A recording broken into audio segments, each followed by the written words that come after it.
Hey, welcome to Tabletop Skirmish Games. I'm Lee, and in this Warhammer 40,000's Beginner's Guide, we'll be taking a look at Librarian.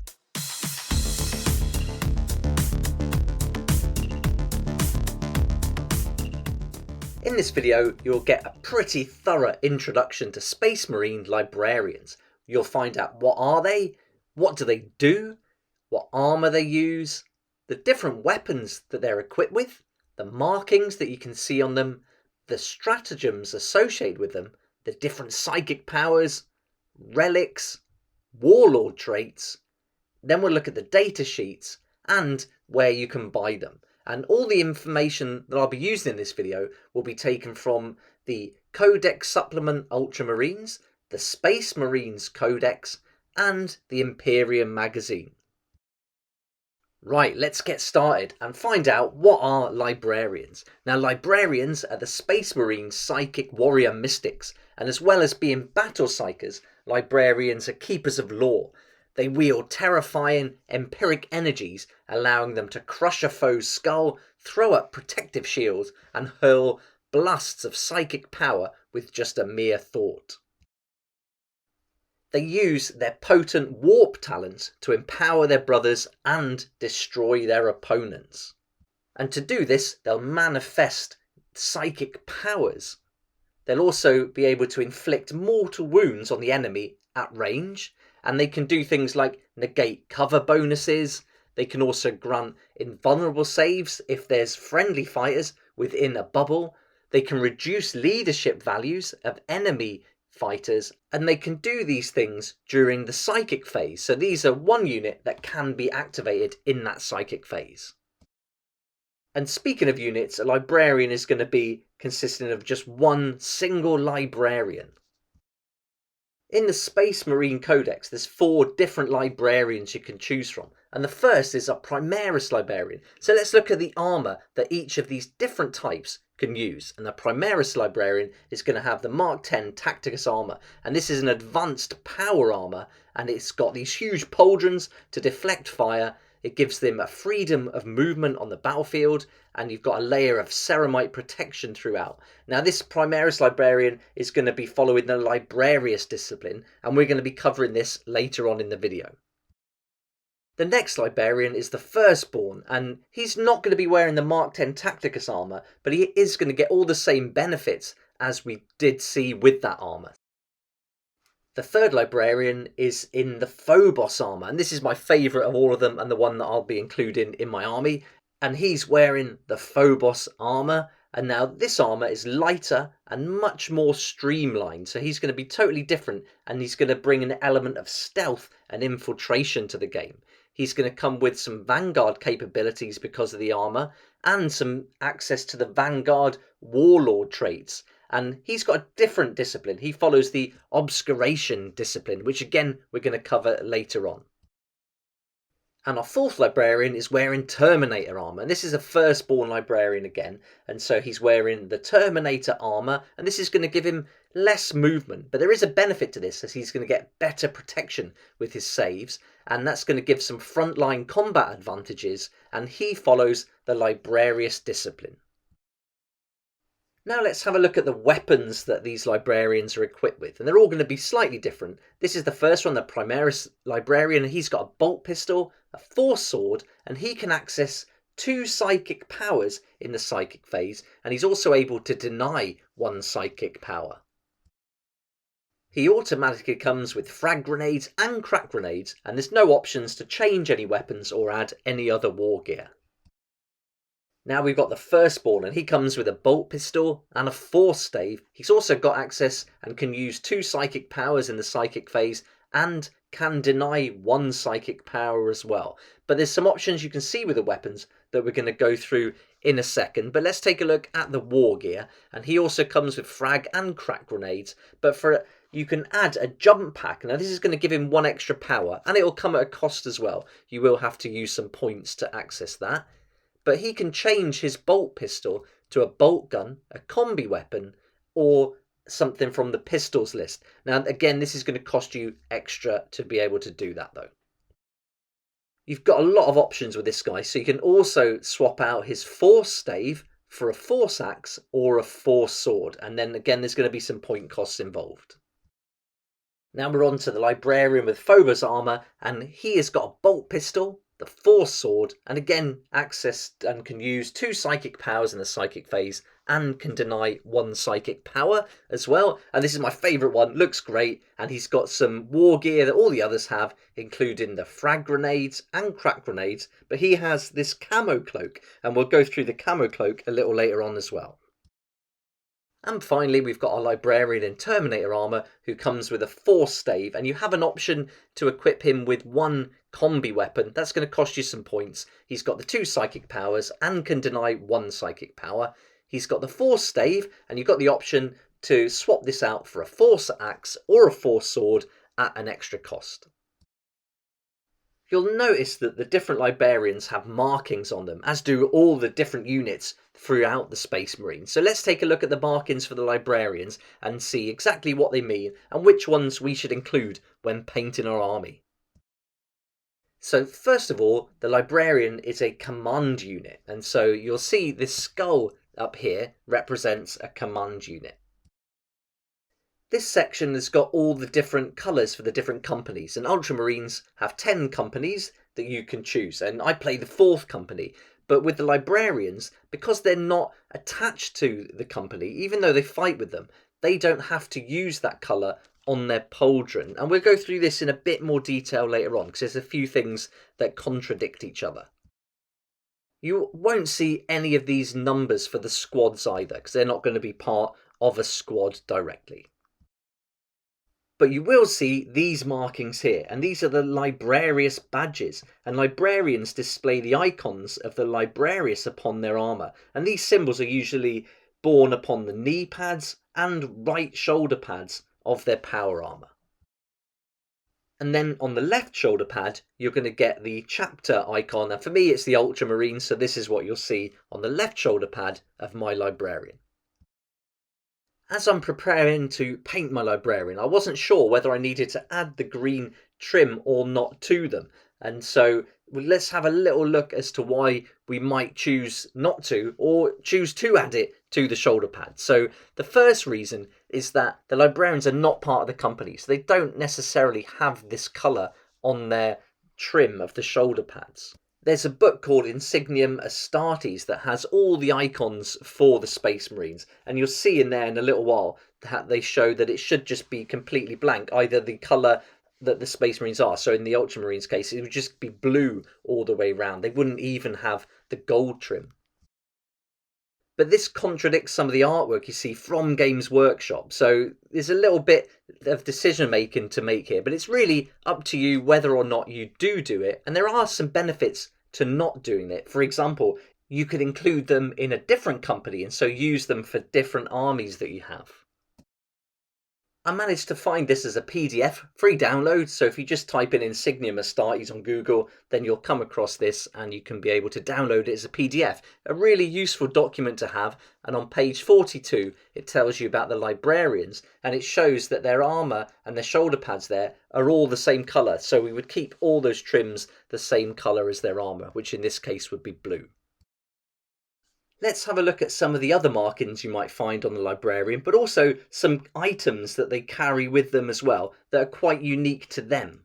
And here is the campaign badge on the left knee, and Imperial forces serving in the same area of operations display these badges to identify themselves as allies. So you're going to see these on lots of different units. We've also got this psychic hood, and all librarians wear these when they go into battle, and a psychic hood amplifies the psychic power of the wearer and protects them against attacks by enemy psykers. This librarian has got the Force Sword, and a librarian can channel the destructive energies of the warp through the blade and into the bodies of the victims. They'll also carry the Librarius keys, and librarians bear keys to the chambers and archives of the Librarius in which they serve. And finally, our librarian in the Phobos armour has the camo cloak included as his war gear. These camellia line cloaks shift colour to match their surroundings, camouflaging the wearer.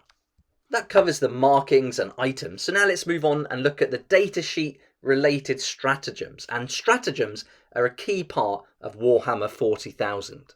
And these stratagems represent your army commander's orders. And so all you need to do these is follow the core rules and then spend your command points when you want to use them. And you can find these again in the Space Marine Codex and the Ultramarines Codex supplement.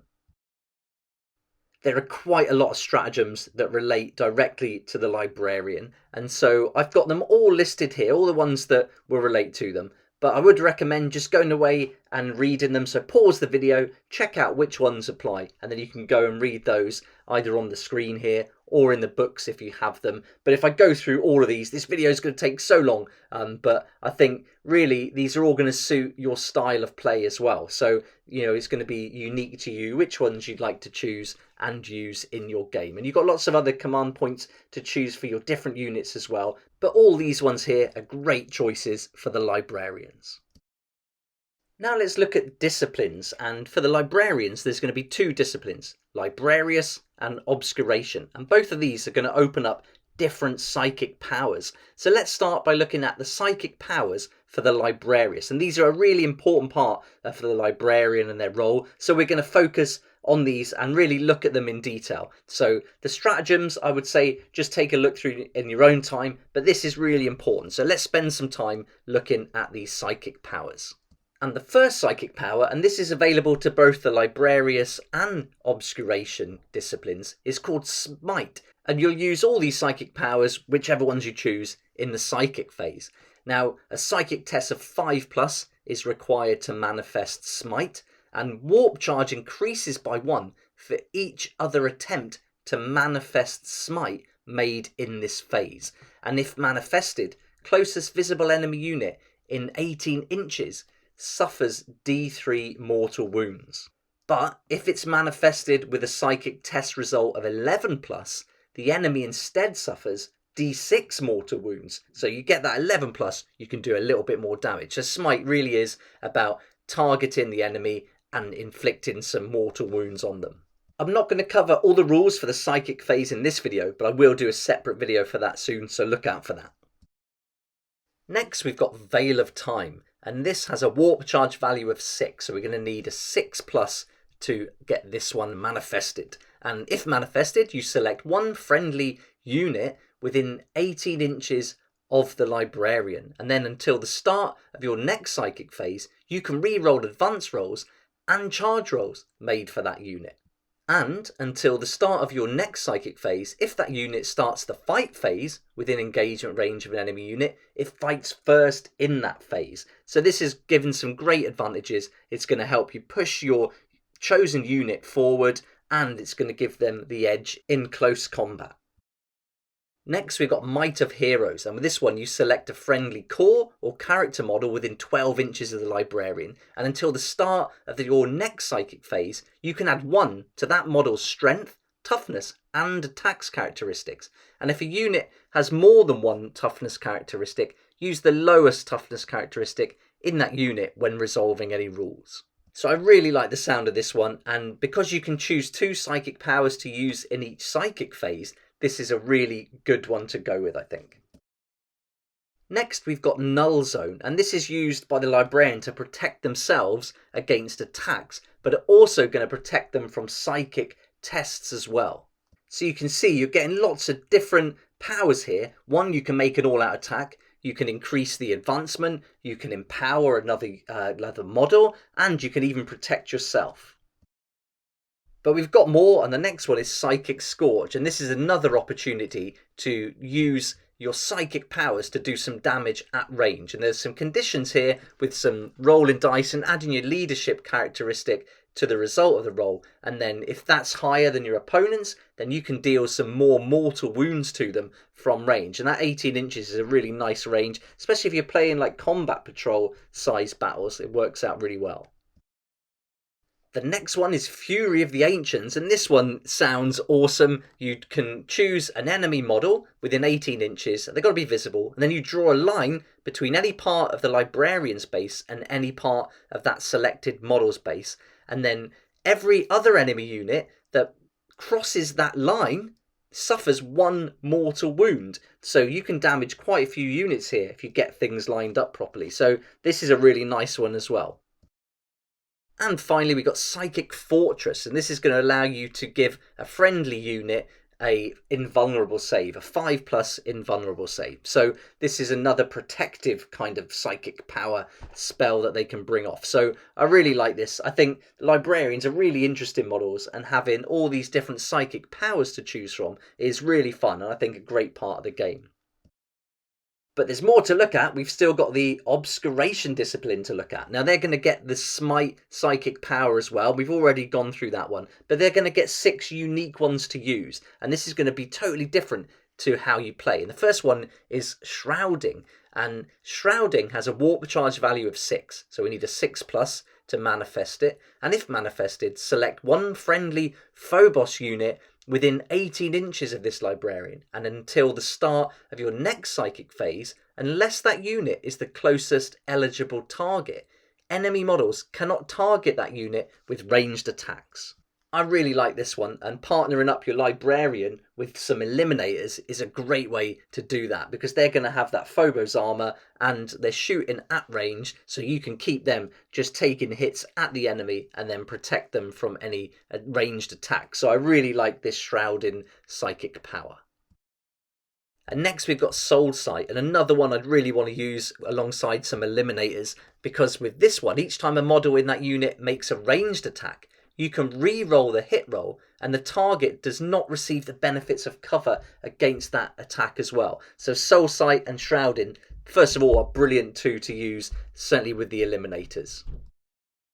The next one is called Mind Raid, and this is pretty interesting because here you can inflict a mortal wound on an enemy unit, and you can also roll 3d6 if that model is a character, and if the result is equal to or greater than that model's leadership characteristic, you can also gain 1 command point. So that's nice. Take a cheeky 1 mortal wound off them and you could gain 1 command point back. Next we've got Hallucination, and here you select an enemy unit and then you subtract 1 from the leadership characteristic of the models in that unit, and until the start of your next psychic phase, each time a model in that unit makes an attack, you can subtract 1 from that attack's hit roll. So this is really useful as well. I like this one, but still for me Shrouding and Soul Sight really stand out. Next we've got Tenebrous Curse, and with this one we can inflict 1 mortal wound again, and we can start to hamper their advance rolls and charge rolls, and so this could be pretty useful. You can't use it against a unit that can fly though, so just bear that in mind. But if you want to start subtracting from their advance and charge rolls and inflict a little bit of damage, this could be a good one at the right time to use. And then finally we've got Temporal Corridor, and this is pretty interesting. This helps you cover some extra ground by choosing a unit, and there are some conditions. That unit cannot shoot or fight this turn, and if that unit is not within engagement range of an enemy model, it can either make a normal move or it can advance as if it were your movement phase. And if it advances, you don't make an advance roll. Instead, until the end of the phase, add 6 inches to the move characteristic of models in that unit. So that's the psychic powers for the 2 disciplines, Librarius and Obscuration, and I think they're both going to suit different styles of play. For me, I really like the Librarian and Phobos armor, and I like the Obscuration psychic powers that brings to the game. So that's definitely the way I'll be heading, and the Eliminators are some of my favourite models from 40k. So combining those first 2 psychic powers with the Eliminators, I think is a great way for me to go. Now let's move on to relics, and there's going to be opportunities within the game to give relics to different characters, different models, and if you choose to give a relic to the Librarian, then you can choose the relics from page 108 to 109 of the Space Marines Codex book, and you're also going to find some in the Ultramarines book too. And I've just picked out one as an example here because I think this would be pretty good, and the one I've chose is Ghost Weave Cloak. So it gives you an introduction to what it's all about, a little bit of narrative there, but the Phobos model with a camo cloak only is the condition. So this would certainly go with a Librarian with the camo cloak, and he's got the Phobos armor. So it tells us here that each time the bearer makes a normal move, advances, or falls back, it can move across models as if they were not there. So that could be pretty useful. And each time an attack is made against the bearer, you subtract 1 from that attack's hit roll. So I like this one. This is a really good relic. I can certainly imagine using this one with my librarian. Here's another one I picked out. So I picked out 2 altogether. This is called Reliquary of Gathalamor, and this has got a condition where it can only be used for a Primaris model only, and the bearer will then have the following ability. While an enemy psychic unit is within 18 inches of the bearer, subtract 1 from psychic tests taken from that unit, and each time a psychic test is failed for that unit, roll 1d6.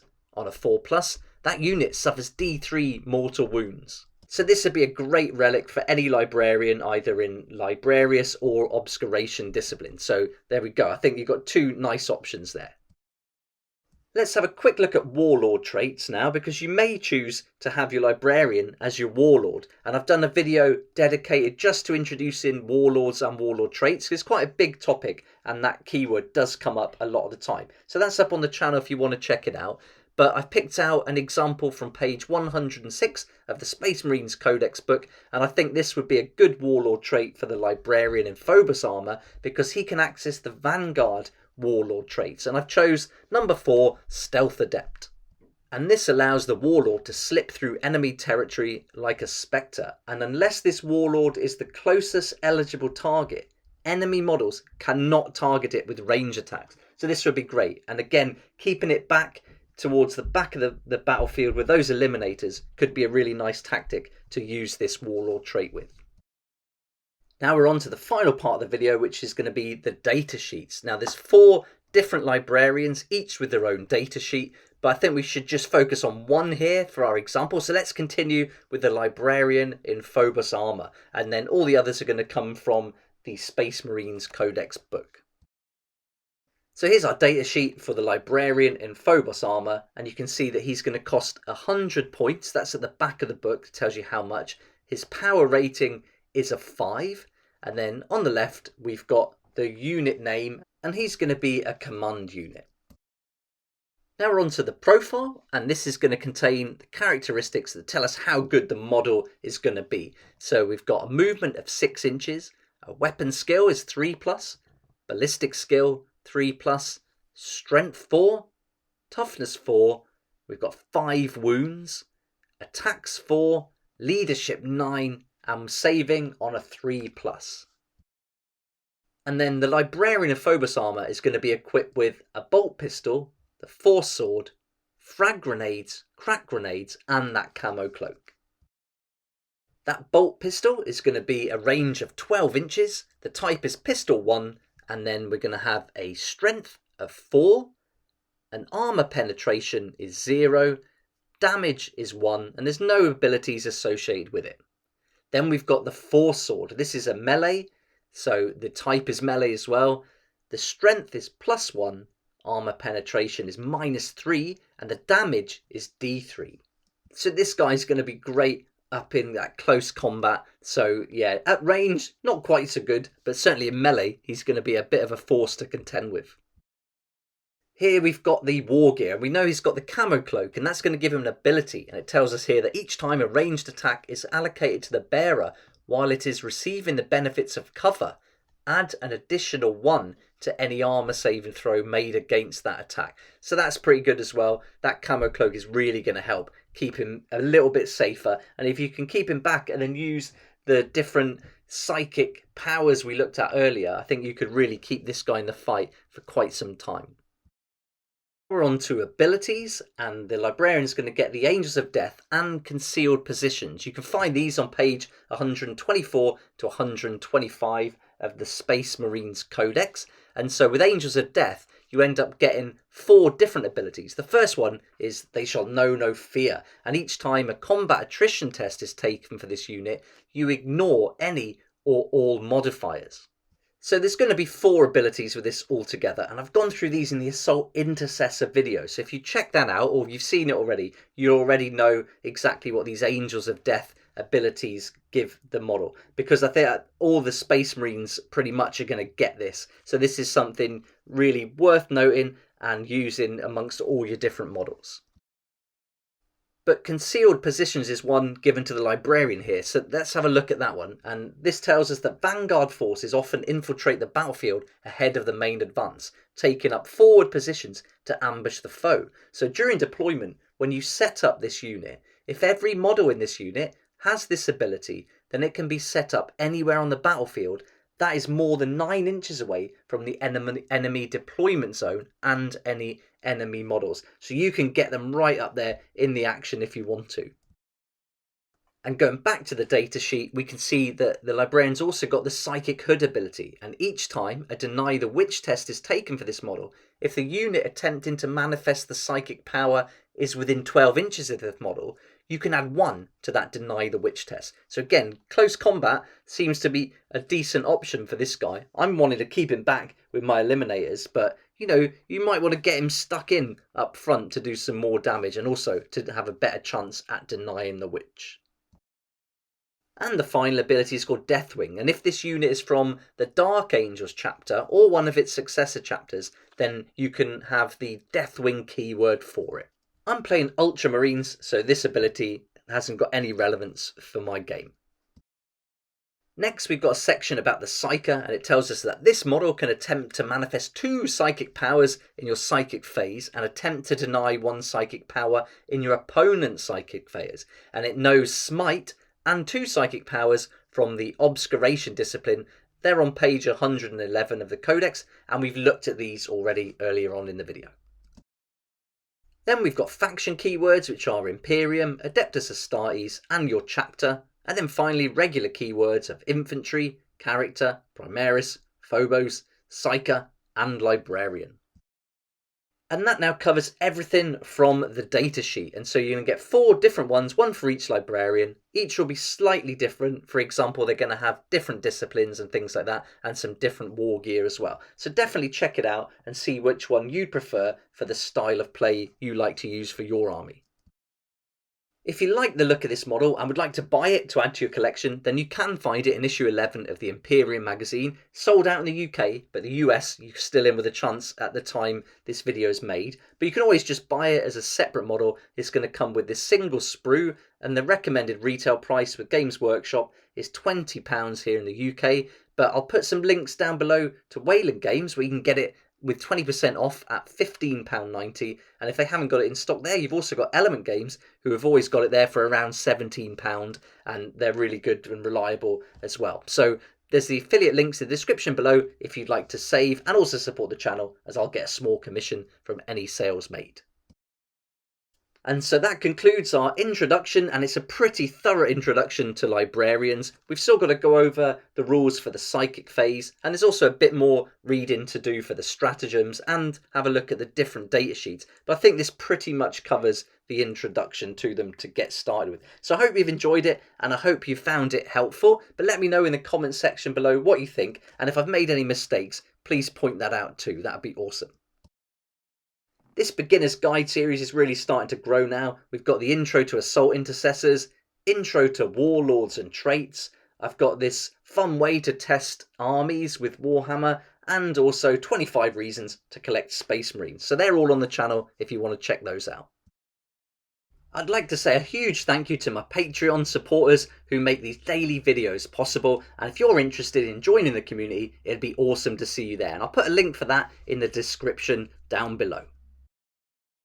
But for now, thanks so much for watching. Please like if you like it, subscribe for more videos like this, and don't forget to hit the notification bell to join me next time on Tabletop Skirmish Games.